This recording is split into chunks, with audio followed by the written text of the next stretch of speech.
चांदूर बाजार येथे अखिल भारतीय ग्रामीण पत्रकार संघाच्या तालुका व शहर कार्यकारिणीची नवी स्थापना करण्यात आली।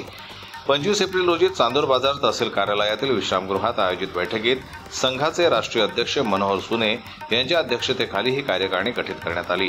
यावेळी राष्ट्रीय प्रसिद्धी प्रमुख सागर सवळे, प्रदेश सल्लागार मदन भाटे, राष्ट्रीय सदस्य माणिकराव ठाकरे तसेच महाराष्ट्र कार्यालय संपर्क प्रमुख बाबाराव खडसे यांची उपस्थिती लाभली। चांदूर बाजार तालुक्याध्यक्षपदी मयूर खापरे तर शहराध्यक्षपदी डॉक्टर राहुल अहिर यांची निवड करण्यात आली आहे।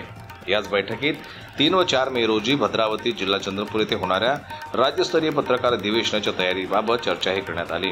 या सभेच्या सुरुवातीला जम्मू काश्मीरमधील पहलगाम येथे झालेल्या भीषण दहशतवादी हल्ल्यात मृत्युमुखी पडलेल्या नागरिकांना श्रद्धांजली वाहण्यात आली। जनमतला न्यूज करता चांदूर बाजारहून मयूर खापरे यांची रिपोर्ट।